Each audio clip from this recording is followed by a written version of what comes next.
What's up, D&D fans? Welcome back to Warded Door. Today what we're going to go over is creating a D&D character.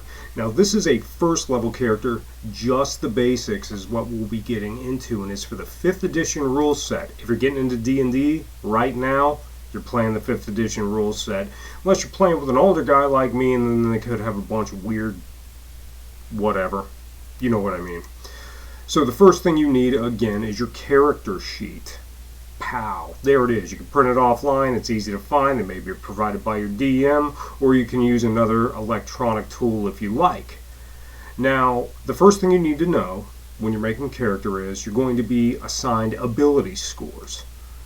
So this is what they call the standard array: 15, 14, 13, 12, 10, and 8, which will go into your 6 abilities. You can read them there: strength, dexterity, constitution, intelligence, wisdom, and charisma.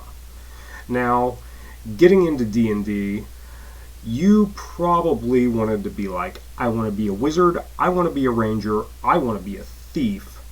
You probably didn't get into it wanting to play another race. I want to play a dwarf, I want to play an elf, I want to play a halfling. Yeah, it's cool, but it's not quite the same thing. It doesn't carry the same weight. So while this deviates from what the player's handbook would direct you to do, the first thing I suggest you choose is your class. So again, I want to be a thief, I want to be a wizard. There's a thief, the cleric, the ranger, the barbarian, the paladin. That's what you came into the game for. Secondary to that, your thinking is probably race. Now, the same diagram is applicable. Halfling, dwarf, elf, half-orc, dragonborn. Now, some races complement the class you've chosen better than others because of a numerical breakdown, which we'll go over in a minute. So once you've chosen your race, there's a choice of sub-races. There's a hill dwarf and there's a mountain dwarf. So both get the dwarf bonus, but there's a more specific bonus for the sub-race that you'll choose in the beginning of character creation.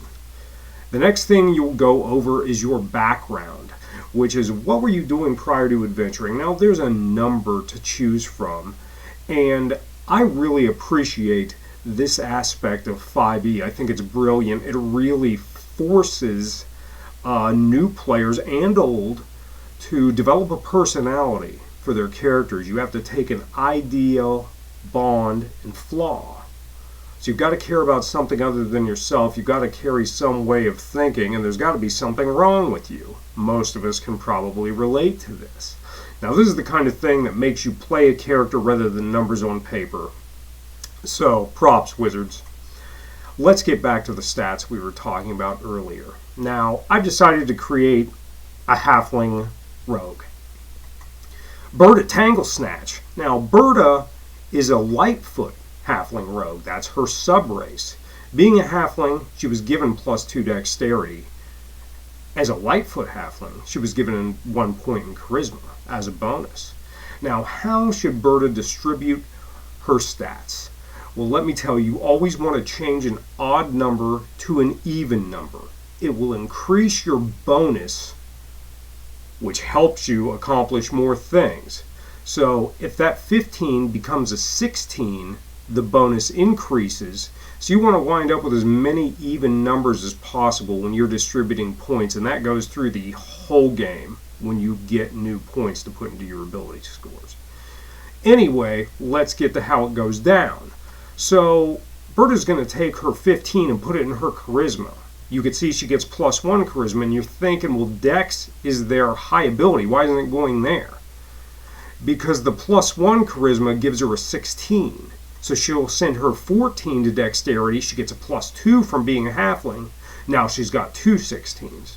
Distributing the rest of her statistics, she'll take 13 in intelligence, which is important if you're a rogue. A 12 con. Now, understand the concept of a dump stat. A dump stat's what you take. 8's your dump stat here. That's the best way to explain it. Where do you put it that you don't need it? Constitution is never a dump stat. You need the hit points, you need the saving throw from it. You must have it. Con's not your dump stat, that's not where your 8 goes.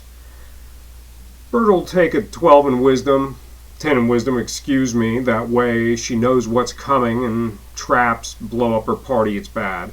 And her dump stat will become strength because that's someone else's job. That's your barbarian, paladin's fighter job. That's your dump stat. Then you'll choose some equipment, and if you're a rogue, you're going to take something like a dagger. You're going to take something like a short bow, right? If you wanted the great sword, if you wanted the giant battle axe, if you wanted the giant chain with a ball on the end and spikes that smashes people's brains out, rogue's not the class for you. So the last thing I want to touch on is something I call style points. It's all about having a personality, being a badass, and making it awesome, and just make sure your character's not a tool. So you want to do something really sweet, not something that sucks. Thanks for watching. If you like my video, like, share, and subscribe. If you didn't like my video, sucks to suck. And I mean you, not me.